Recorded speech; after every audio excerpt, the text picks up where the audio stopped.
Hi, my name is Kate, and in this video I'm going to be demonstrating some of the features of Synchro. To begin, we can import our schedule.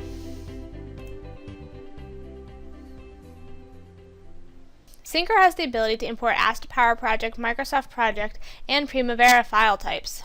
For this example, we'll go with Primavera P6. Load the database and connect using your username and password. You can then select the file directly from your database list and import. It's a good practice to copy your import report to a file for future reference, and then finish. Here's our schedule as imported from a Primavera P6 file. We can roll up the work breakdown structure as well as zoom in and out on the schedule. Next, I'll demonstrate importing a 3D model.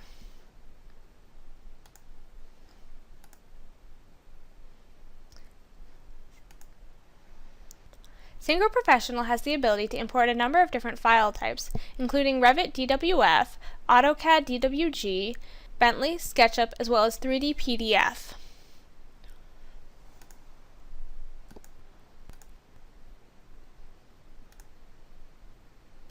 Note that Synchro has the ability to import user fields or parameter data from the original CAD modeling system. This could include part number, floor level, area, etc. We'll go ahead and import.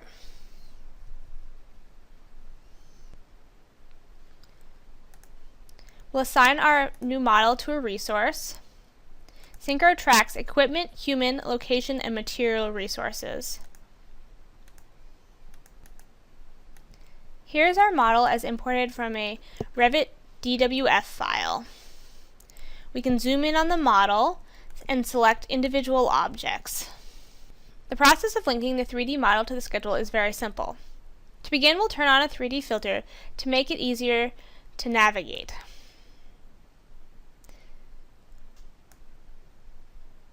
This is a filter by the 3D object tree, so we can turn on individual files one at a time, or individual items. This is the existing site. So if we want to begin with the main site clearance task, we'll first select the task, we'll select the object in the 3D window, then we'll select a use profile. The use profile controls how the object is used by that task: install, maintain, remove, or temporary. Since this is an excavation, we'll use remove. Then we'll right-click in the 3D window and assign to the selected task. It's also possible to assign objects via drag and drop from the 3D window. We select the object and simply drag it to the task that we want to assign to.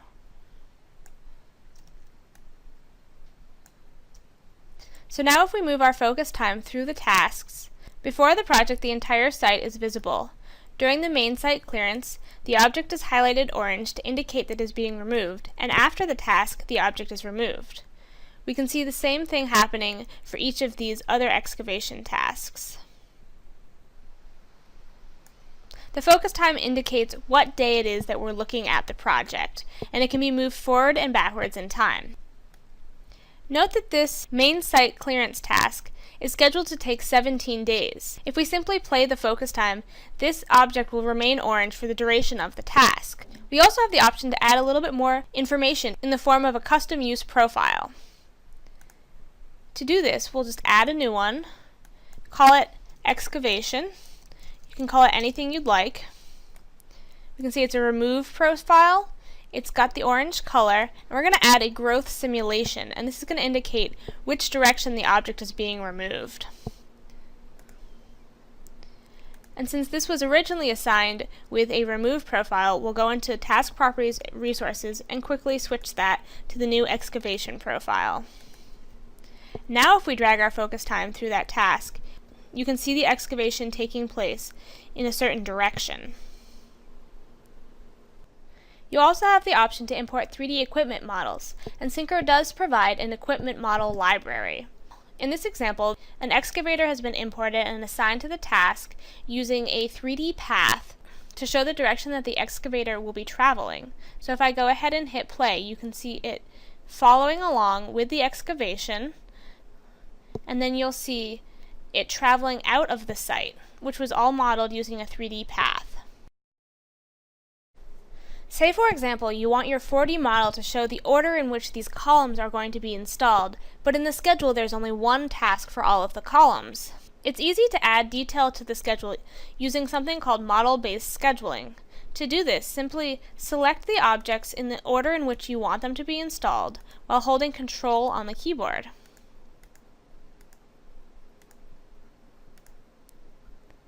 Then, with the task selected, right-click and create tasks under the selected task. We'll create one for each resource.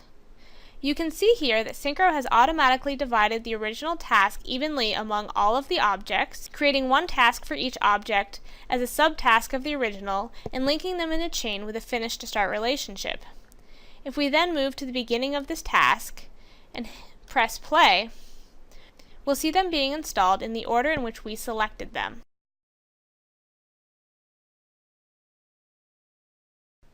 You may also encounter the situation where there is more detail in the schedule than there is in the model. For example, this slab level 2 area A task indicates that it's going to be installed in 4 separate pours.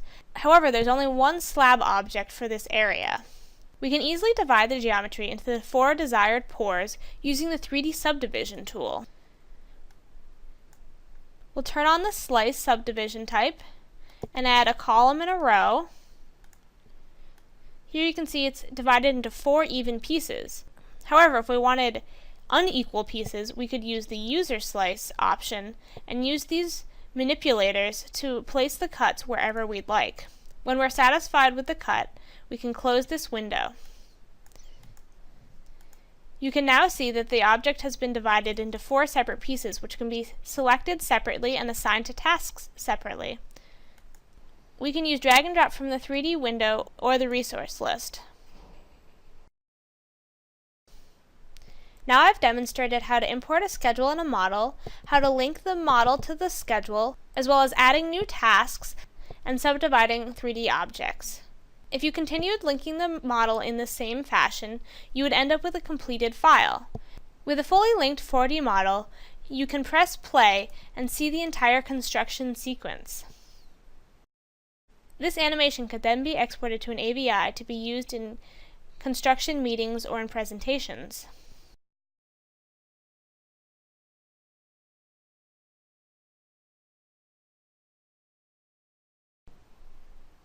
If a schedule change or progress update has been made in Primavera, those changes can easily be brought into Synchro using the Synchronize From tool.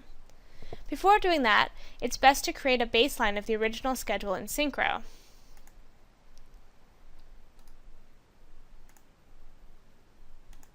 You can create as many baselines as desired and give each a unique color for comparison in the Gantt chart.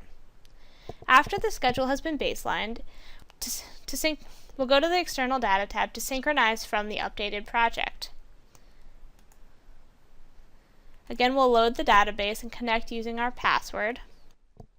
Select the updated project and synchronize.